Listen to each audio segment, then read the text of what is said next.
ओम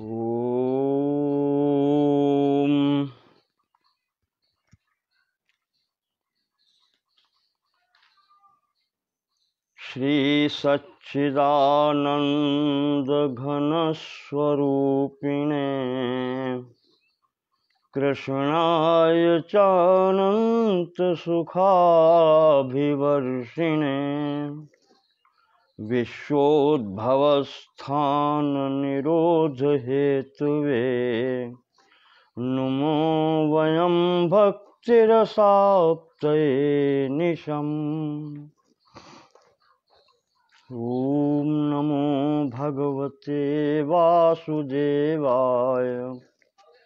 ओम नमो भगवते वासुदेवाय।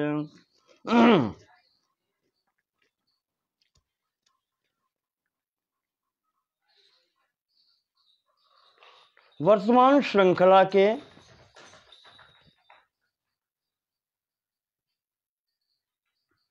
5वें खंड में आज हम सांख्य दर्शन के अंतर्गत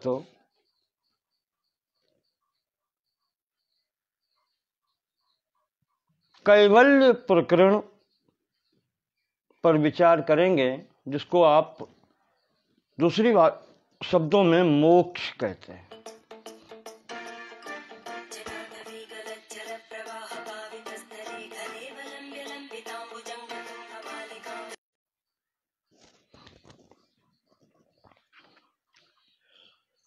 तो मोक्ष प्रकरण पर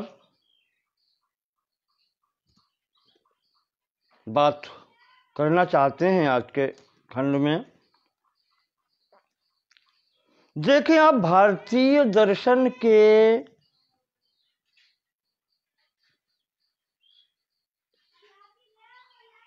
समस्त विभागों में जितने भी आस्तिक दर्शन हैं, उनका अंतिम लक्ष्य ये है कि किस प्रकार से सांसारिक दुखों से आत्यंतिक निवृत्ति हो।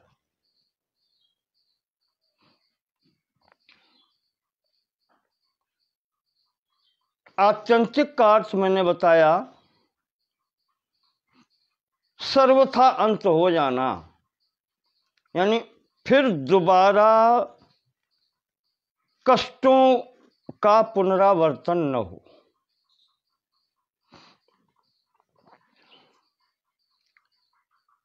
इसी जो ये कहना चाहिए कि निवृत्ति है, कष्टों से निवृत्ति है, इसका ही दार्शनिक जो नाम है वो है मोक्ष।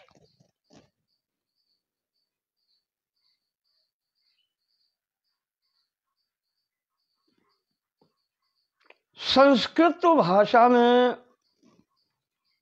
मोक्ष शब्द की निष्पत्ति मुच धातु से हुई है, जिसका अर्थ है त्याग।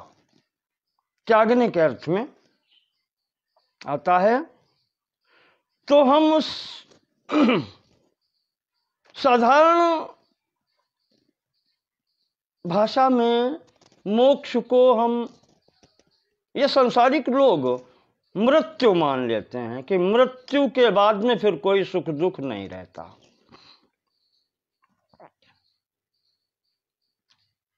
क्योंकि मृत्यु के बाद में जब शरीर छूट जाता है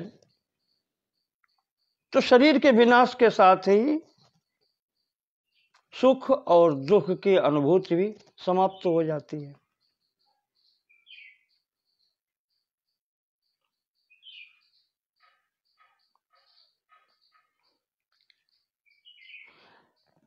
पर अगर तात्विक दृष्टि से विचार किया जाए तो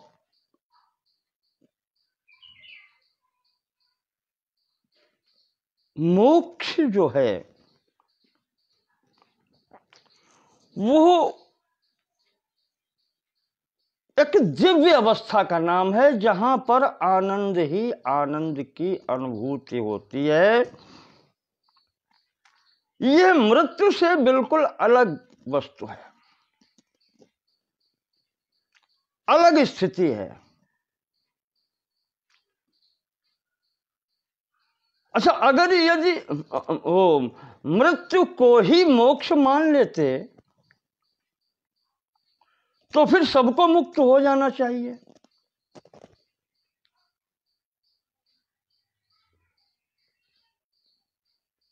या मृत्यु से ही संपूर्ण कष्टों से छुटकारा अगर मिल जाता है तो फिर साधन की कोई जरूरत ही नहीं थी।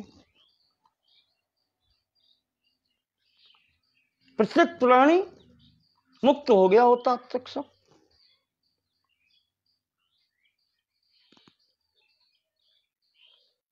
फिर पुनर्जन्म की क्या आवश्यकता थी? पुनर्जन्म के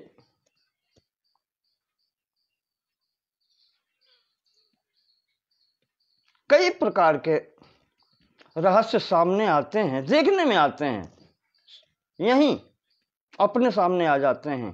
व्यक्ति स्वयं बतला देता है कि पिछले जन्म में मैं ऐसा था, वहां का रहने वाला हूं यहाँ। तो ये स्थितियां आती हैं, पुनर्जन्म होता है। गीता भी यही कहती है कि जातस्य ही ध्रुवो मृत्यु और ध्रुवम जन्म मृतस्य च।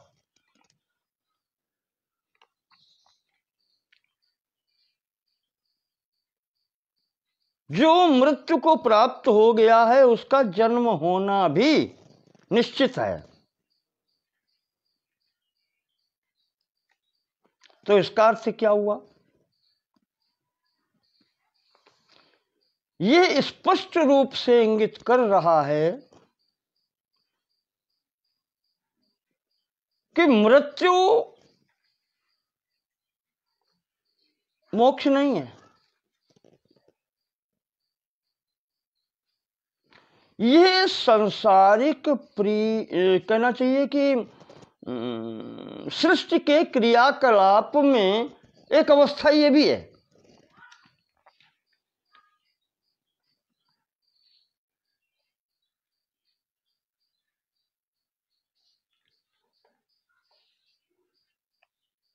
मध्यांतर कह लें इसको, जहां थोड़ा सा विश्राम करके व्यक्ति पुनः चल देता है।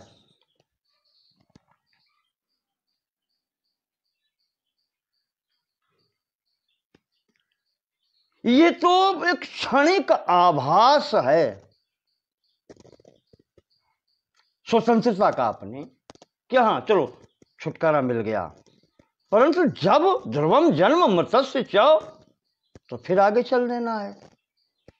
और जन्म हो गया तो फिर सृष्टि में वही दुखालयम शाश्वतम।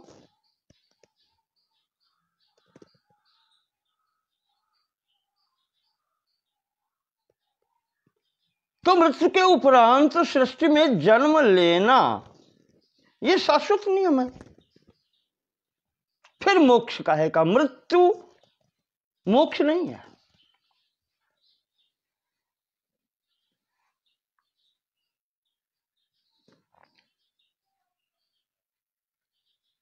मोक्ष एक ऐसी स्थिति है, अवस्था है, जिसमें इस सांसारिक दुखों का ही नहीं,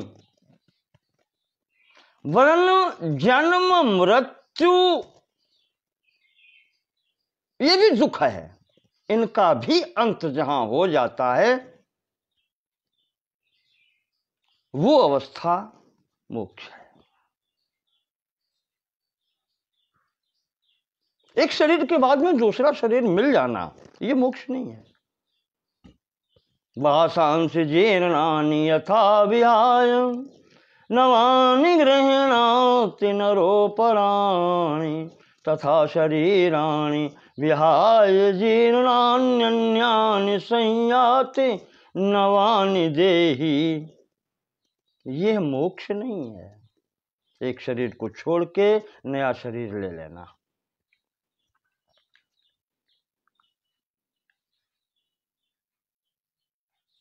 मोक्ष वो है यद गत्वा न निवर्तन्ते,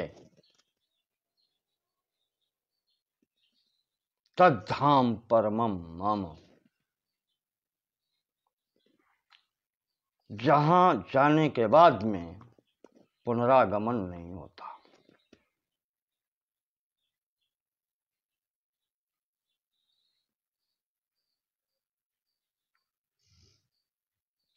यद्यपि वो हमारे दृष्टिपथ में नहीं आता,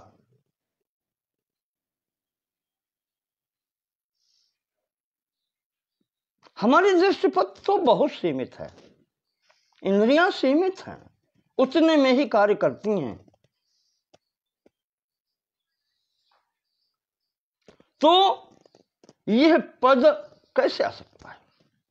वहां तो अहंकार विहीन होकर के जाना, तो अहंकार शरीर समाप्त हो जाएगा तभी जाएगा, इसके पहले नहीं जाता। तो इंद्रियां कैसे पहुंच सकती हैं? तो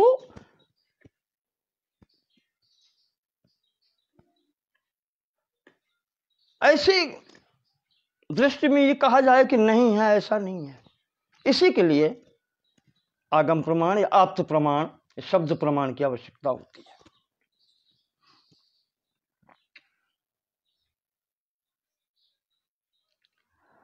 हाँ, अब ये अवश्य है कि विभिन्न दर्शनों के कुछ सैद्धांतिक मतभेद हैं, उनके आधार पर कुछ लक्षणों में इधर उधर हो जाता है। तो मोक्ष की धारणा और मोक्ष प्राप्ति के साधनों में थोड़ा बहुत अंतर है, पर चरम लक्ष्य एक ही है, मोक्ष प्राप्त करना, कष्टों से निवृत्ति।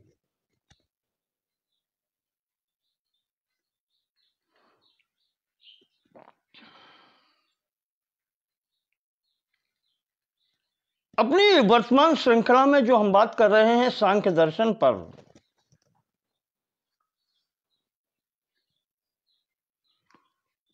यहां पर जो मूल तत्व दो माने गए हैं, एक जड़ और एक चेतन। जड़ प्रकृति और चेतन पुरुष।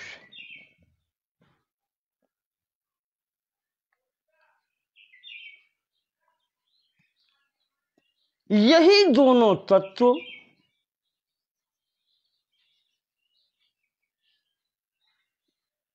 इस सृष्टि के कारण हैं, मूल तत्व। इनका संयोग सृष्टि है, इनका वियोग लय है, प्रलय है।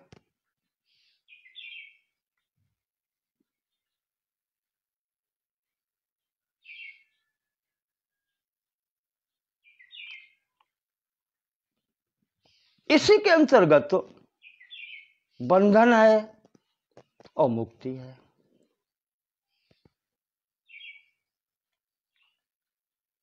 ये संयोग वियोग ही इसका कारण है। तो जब हम मोक्ष की बात करते हैं, मुक्ति की बात करते हैं,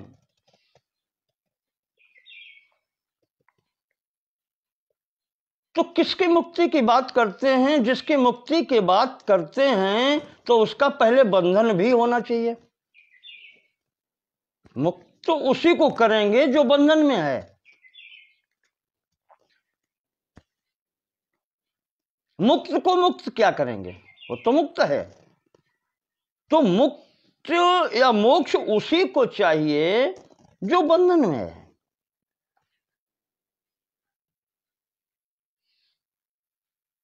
और बंधन है क्या? विचार करना, इन स्वरूपों पर विचार करने की आवश्यकता है। बंधन है क्या?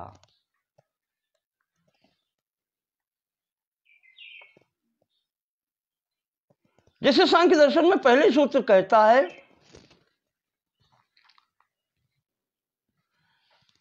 सांख्य दर्शन में पहला ही सूत्र कहता है कि त्रिविध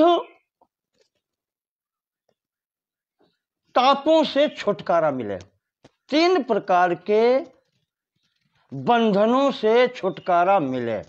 कष्टों से छुटकारा मिले, यानी दुख से छुटकारा मिले।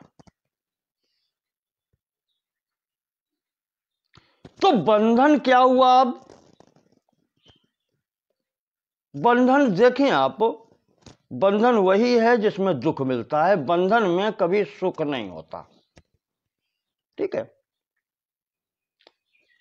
मोक्ष वही चाहता है जिसको ये लगता है कि मैं बंधा हुआ हूं। और बंधन क्या है? बंधन दुख देने वाला है। पर हमारा शास्त्र ये कहता है कि केवल दुख ही नहीं देता, सुख भी बंधन का कारण है। योग दर्शन में आया है सुखानुशयी रागः,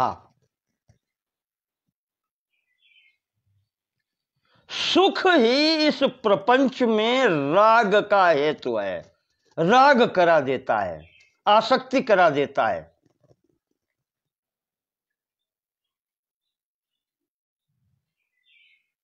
और दुखानुशयी द्वेषः, योग दर्शन के सूत्र हैं दोनों। दुख ही यहां से द्वेष कराता है, जहां से दुख मिला उससे द्वेष हो जाता है। तो यहां राग भी बांधने वाला है और द्वेष भी बांधने वाला है।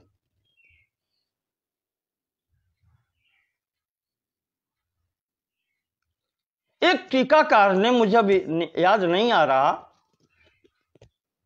इनको बड़ा अच्छा शब्द दिया है कि अनुकूल वेदनीयत्वम सुखम।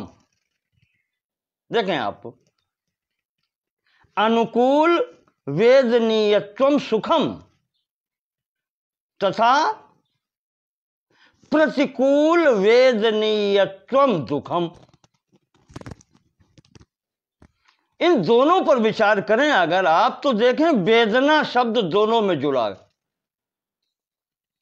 और वेदना का साधारण तौर पर हम आप क्या अर्थ लेते हैं? कष्ट लेते हैं। वेदना दोनों हैं। जो वेदना अनुकूल हो उसे हम सुख मान लेते हैं। बहुत कष्ट उठाकर के अगर 1 करोड़ रुपया मिल गया, हम सुखी हो गए, वो वेदना सब चली गई, कष्ट जो उठाया था सब चला गया। और पूरा कष्ट उठा करके और प्रतिकूल परिणाम हो गया तो दुख हो गया, नहीं मिला तो दुख हो गया। वेदनाएं दोनों हैं, प्राप्ति के अप्राप्ति। तो वेदनाएं दोनों हैं, लेकिन जो अनुकूल पड़ गई उसमें हमने सुख मान लिया, जो प्रतिकूल पड़ गई वो हमने दुख मान लिया। तो कहने का तात्पर्य यह है कि बांधने वाले ये दोनों हैं, सुख भी और दुख भी। तो यहां कैवल्य का मतलब है, मोक्ष का मतलब यह है इन दोनों से छुटकारा मिल जाए, राग और द्वेष, सुख और दुख से, दोनों से छुटकारा मिल जाए। मोक्ष वो माना गया है।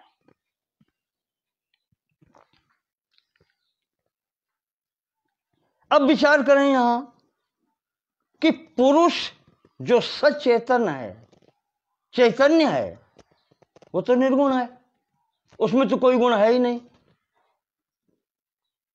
और प्रकृति जो है वो सगुण है। तो निर्गुण जो चैतन्य है, तो उसका तो, जब निर्गुण है, कोई गुण है ही नहीं, तो उसका तो संबंध किसी से फिर है ही नहीं, न राग से न द्वेष से, उसका संबंध किसी से नहीं है। तो इसका तात्पर्य यह हुआ कि तो फिर इसका संबंध जो सगुण है उससे होना चाहिए, जो प्रकृति है तो इसका संबंध इससे होना चाहिए।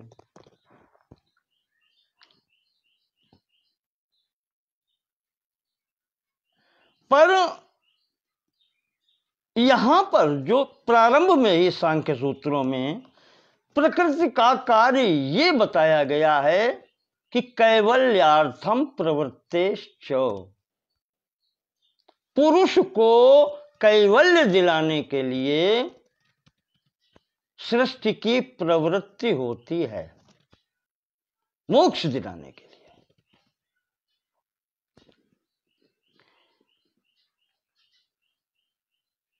तो जब मोक्ष दिलाने के लिए प्रकृति की प्रवृत्ति हो रही है, उसका अपना कोई स्वार्थ नहीं है। देखें यहां पर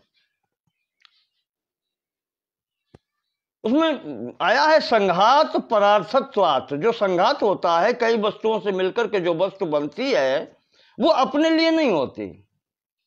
कुर्सी में लकड़ी, लोहा, तखत ये सब लग करके जब ये तैयार होती है तो कुर्सी अपने लिए क्या करती है, वो दूसरे के बैठने के काम आती है। किसी चैतन्य के आश्रित होती है, वो उसका प्रयोग करता है। कुर्सी स्वयं अपना प्रयोग नहीं कर सकती, नहीं है उसका कुछ भी। तो इस स्थिति में यहां पर प्रकृति और पुरुष का जो संयोग होता है,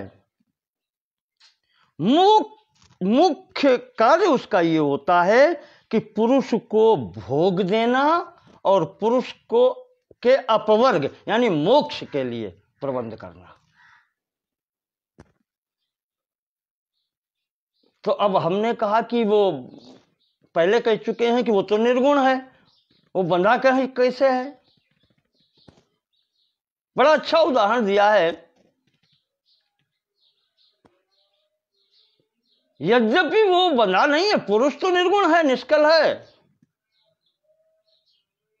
निर्विकार है, पर दो ये अनादि तत्व हैं, प्रकृति और पुरुष, एक जड़ और चेतन। इस संसर्ग होने के कारण, पास पास में रहने के कारण, जैसे चुंबक और लोहा, चुंबक कोई कार्य करती है क्या? एक जगह स्थिर रखी है, और लोहा में उसके प्रभाव से चेतनता आ जाती है। चुंबक के प्रभाव से लोहे के टुकड़े में गतिशीलता आ जाती है, चैतन्यता आ जाती है, और वो गति करने लगता है।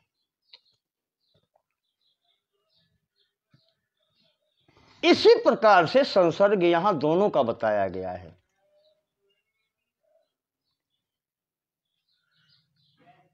प्रकृति चेतन और जड़ के साथ साथ होने से वो चैतन्यता का गुण जो आभासित होने लगता है जड़ में, प्रकृति में, और प्रकृति स्वतः रचना में प्रवृत्त हो जाती है, चैतन्यवत कार्य करने लगती है। और वहीं पुरुष के अंदर जड़ता का भाव जब प्रविष्ट हो जाता है, तो वही अज्ञान के रूप में इस पुरुष में भासित होने लगता है। वो अपने को कर्ता समझने लगता है। बस यहीं पर प्रथम तत्व की जो उत्पत्ति बताई थी वो महत् की है, जिसे आप व्यष्टि में कह लें, समष्टि में महत् कहते हैं, और व्यष्टि व्यक्तिगत रूप में उसको बुद्धि कहते हैं। यही तुलसीदास जी कहते हैं कि जड़ चेतन ही ग्रंथ पर गई, जदपि मृषा पर छूटत कठ नहीं। ये बंधन है यहां पर कि जो जड़ के संसर्ग से उस चेतन तत्व ने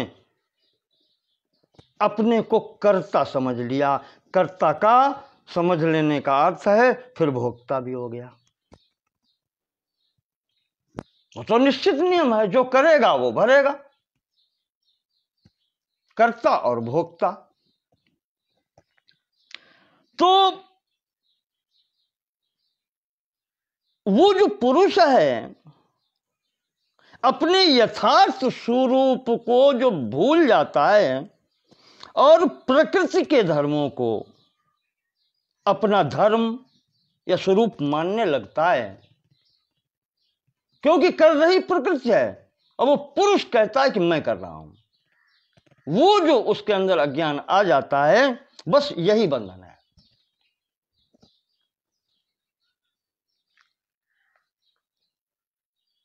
पुरुष के अंदर जो बंधन है स्वाभाविक नहीं है। देखो, जो स्वभाव से वस्तु होती है उसका स्वभाव कभी नहीं छूटता। गीता में भी भगवान ने कहा है जो सहज स्वभाव में है। अर्जुन को कहा है कि तुम भाग ही नहीं सकते, तुम क्षत्रिय का तो स्वभाव है, न दैन्यम न पलायनम, भाग ही नहीं सकते।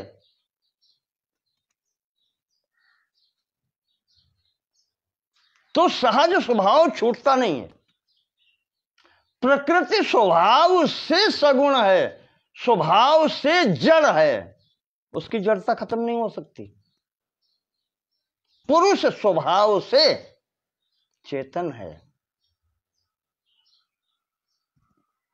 इसके लिए आया है एक स्थान पर कि यदि आत्मा मलिनो अस्वच्छो भवति, या यदि आत्मा मलिनो अस्वच्छो विकारी स्यात् स्वभावतः, अगर स्वभाव से ये मलिन होती, अस्वच्छ होती, विकारी होती, तो नहीं तस्य भवेन मुक्ति ही जन्मांतर शतैरपि, तो सैकड़ों जन्मों तक आप प्रयास कर डालते, ज्यों कारी सी कामरी चढ़े न दूजो रंग, उस पर परिवर्तन नहीं हो सकता था। अगर वो विकारी होता, छुड़ा ही नहीं सकते आप उसको।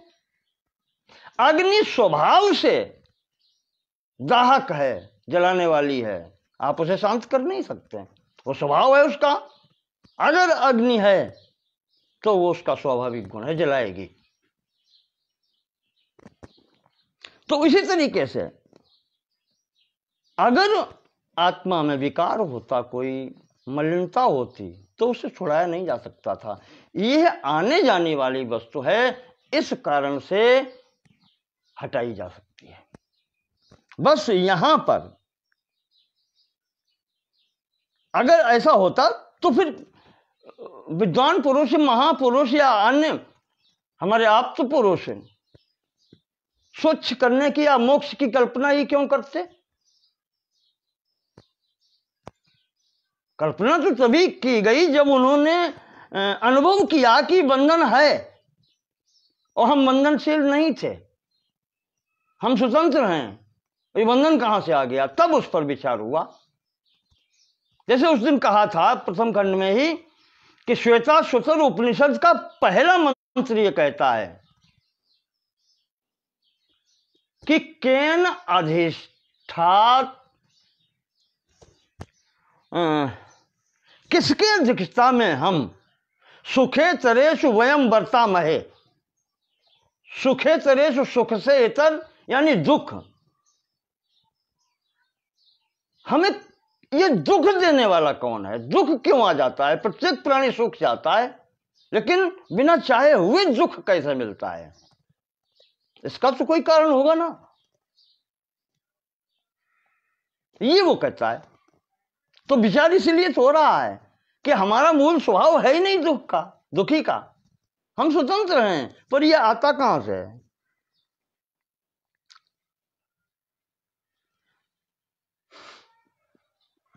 तो सांख्य दर्शन हमारा यह कहता है कि यहां पर बंधन और मोक्ष दोनों का जो कहना चाहिए संबंध है, ये प्रकृति से है।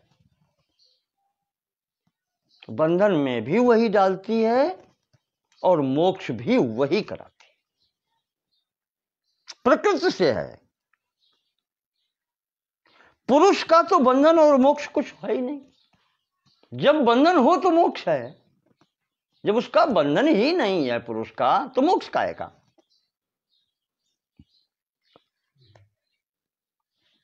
जिस समय वो पुरुष केवल इतने जो करना है कि मैं करता हूं, ये भाव छूट जाए, तो मैं भोगता हूं वाला भी छूट जाएगा। जब मैं करता ही नहीं हूं तो भोगता कहां से हुआ?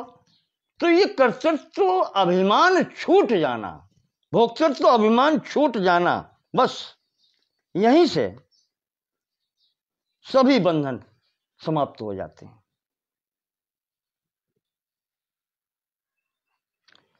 तो सांख्य दर्शन इसी पर विचार करते हुए इसी समस्या पर विचार कर रहा है, और वो चाहता यह है कि व्यक्त अव्यक्त ज्ञान विज्ञानात्, उसने जो पहले सिद्धांत दिया है कि व्यक्त और अव्यक्त प्रकृति का ज्ञान अगर प्राप्त हो जाए, और ज्ञान भी लगा दिया है, यानी पुरुष को स्वयं का भी विचार हो जाए, तीनों की क्वालिटी अलग अलग जान ले, हो जाएगा मोक्ष।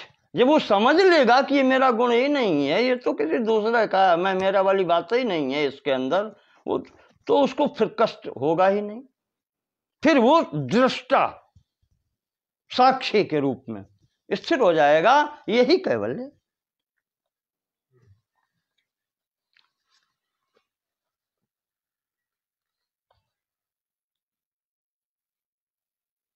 और जब ज्ञान हो जाता है, ज्ञान होने के बाद में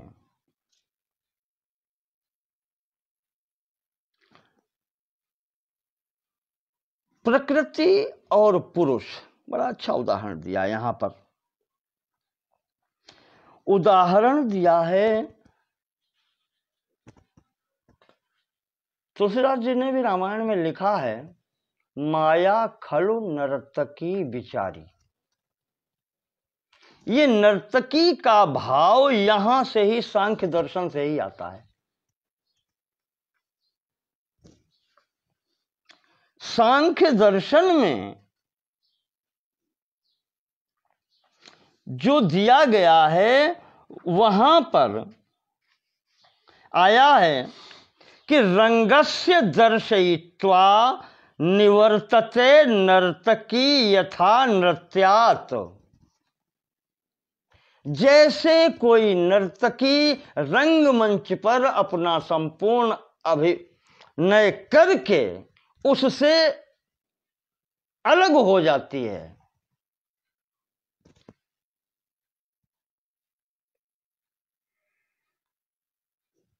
क्यों अलग हो जाती है?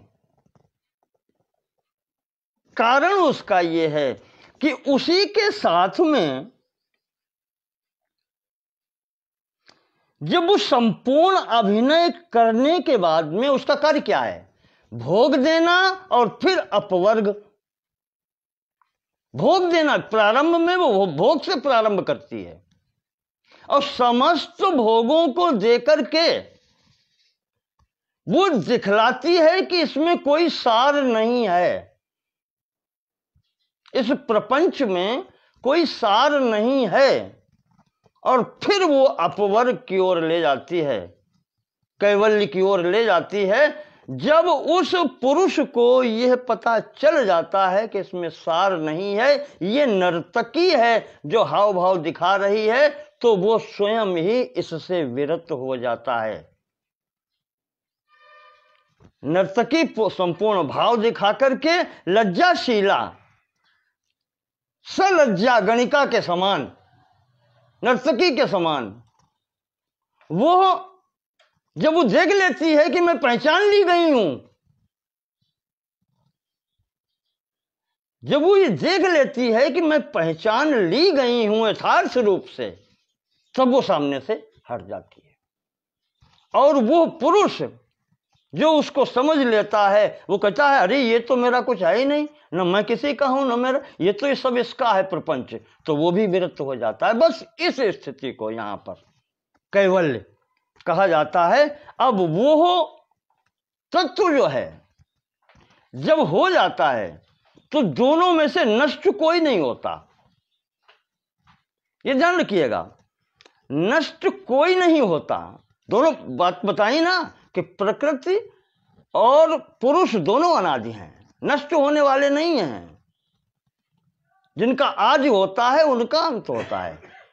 सांख्य दर्शन की बात कर रहा हूं, दोनों अनादि हैं। तो नष्ट होने वाले के लिए वो नष्ट नहीं होती है, लेकिन जिस व्यक्ति विशेष ने साक्षात्कार कर लिया है वो इससे विरक्त हो जाता है, उसे मोक्ष की प्राप्ति हो जाती है। और जिसने अभी नहीं प्राप्त कर पाया है उसके लिए वो प्रपंच चलता रहता है। अंतर इतना है, सृष्टि प्रपंच समाप्त नहीं होता है। ये मशीनरी ज्यों की त्यों चलती रहती है। बस जिसको ये हो गया, अच्छा अब वो मोक्ष की स्थिति वो है कि यदि जीवन काल में ही हो गया, प्रारब्धवश आयु अभी शेष है,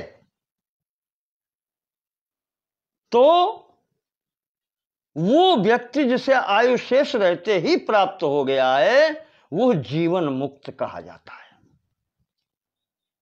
और फिर इस अवस्था में, जीवन मुक्त की अवस्था में, उसका भी फिर अगला कोई भी कर्म ऐसा नहीं होता जो बंधन में डालने वाला हो।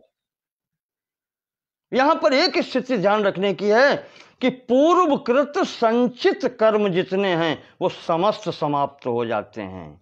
केवल प्रारब्ध जिसके कारण ये शरीर मिला है वो भोग के उसे भोगना ही पड़ता है। जैसे कुम्हार जब चाक को चला देता है, डंडा लगा करके चाक को घुमा देता है तेजी से, तो उसका जब प्रयोजन सिद्ध हो जाता है, बर्तन उसे बनाने थे, उसने बना लिया, तो अब उसका कोई प्रयोजन नहीं है चाक से, लेकिन चाक फिर भी चलता रहता है, क्योंकि जो प्रारब्ध उसने घुमा करके जो दे दिया है वो कर्मवश वो जब तक रहेगा तब तक चाक चलता रहेगा। जब वो प्रारब्ध समाप्त होगा तो चाक भी चलना बंद हो जाएगा। इस कारण से जीवन मुक्त का शरीर भी बना रहता है जब तक प्रारब्ध कर्म का भोग शेष है। और उसके शरीर समाप्ति के उपरांत फिर अवस्था विदेह मुक्ति की कही जाती है। शरीर भी जब समाप्त हो जाता है तब वो विदेह मुक्त हो जाता है और उसको फिर संसार में वापस नहीं आना पड़ता। क्यों? संचित तो पहले ही समाप्त हो चुके हैं, प्रारब्ध शरीर के साथ समाप्त हो गया है। नवीन कर्म कोई भी ऐसा नहीं होता उसका जो फल उत्पन्न करे, तो दुकान बंद हो जाती है। ये यहां पर स्थिति कैवल्य की बताई गई है। तो इसको दार्शनिक भाषा में कहते हैं कि द्वयोर एक तरस्य औदासीन्यम अपवर्गः, दोनों का एक दूसरे से उदासीन हो जाना ही अपवर्ग है, मोक्ष है, प्रकृति और पुरुष का। इसीलिए यहां पर देखें, आप सांख्य दर्शन में परमात्म तत्व पर विचार नहीं किया है, लेकिन उन्होंने उसका इनकार नहीं किया है। वो केवल उस व्यक्ति पर विचार कर रहे हैं, उस पुरुष के विषय में बात कर रहे हैं जो अपने को कर्तृत्व और भोक्तृत्व में बंधा हुआ समझता है।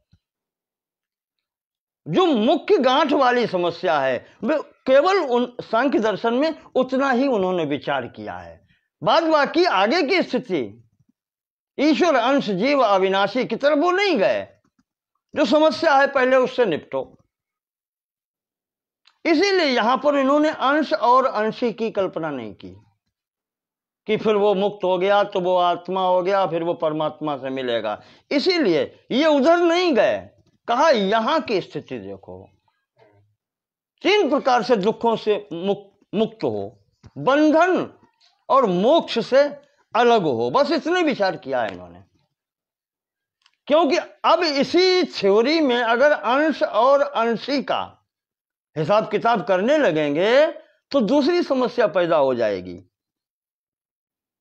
अंश और अंशी का संयोग कराना पड़ेगा। है? अंश टुकड़ा और अंशी संपूर्ण भाग, उसमें संयोग कराना पड़ेगा। और जहां संयोग कराएंगे वियोग अपने आप तैयार हो जाएगा। हम कोई चीज पकड़ेंगे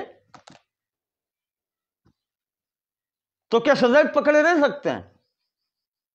छूटना तैयार, छोड़ना पड़ेगा, छूट जाएगा। इसीलिए वो आगे नहीं बढ़े। वो संयोग वियोग के चक्कर में, जब वो बंधन मोक्ष ही छुड़ाना चाह रहे हैं, संयोग वियोग की कल्पना ही समाप्त करना चाह रहे हैं, इस कारण से उन्होंने अंश और अंशी का भी संयोग नहीं दिखलाया। कोई आवश्यकता नहीं उधर जाने की है। उसमें दो तरीके की स्थितियां दिखाते हैं। या तो ये कहते हैं कि उसका ही भाग है, वो अंश अंशी एक ही हैं, लेकिन वो उसके विचार में पड़े ही नहीं।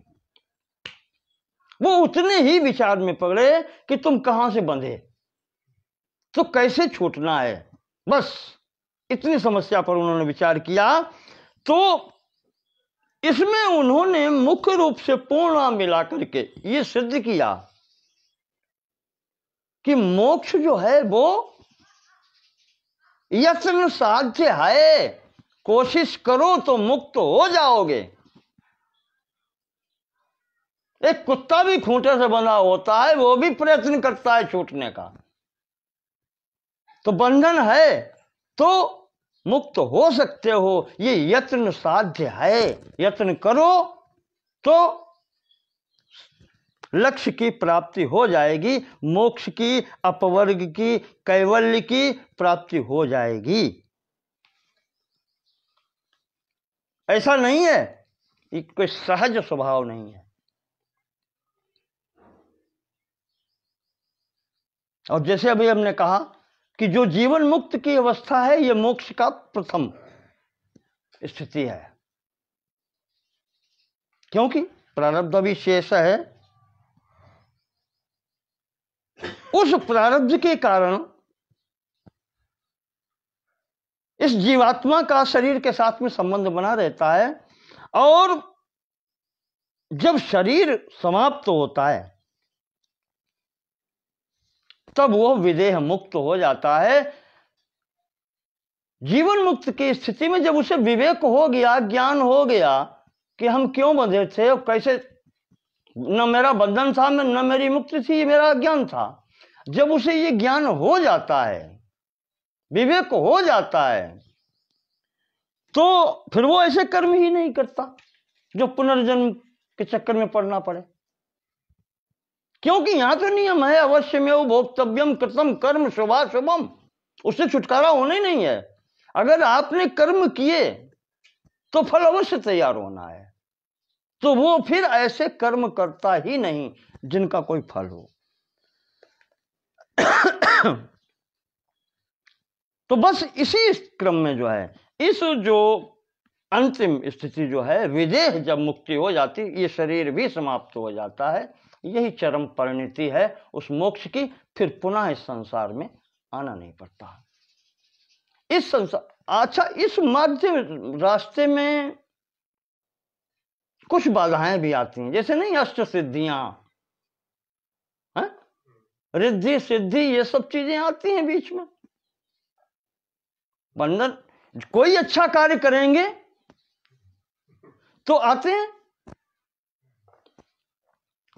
विघ्न जरूर आते हैं अच्छा कार्य करने में, लेकिन साधक को चाहिए ये कि इनकी परवाह न करके अपने लक्ष्य की ओर बढ़ता चले। यहां पर 9 तुष्टियों का नाम दिया है, 8 सिद्धियों का नाम दिया है, ये सब बाधाएं हैं यहां पर।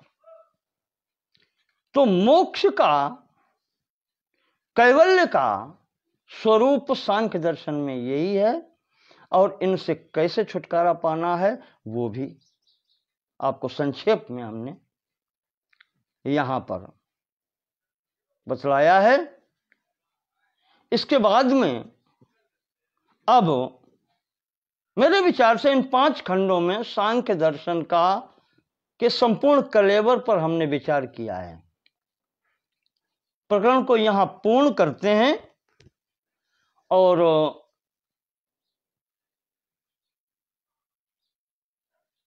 जैसा कि आचार्यों के द्वारा निर्देशन मिलेगा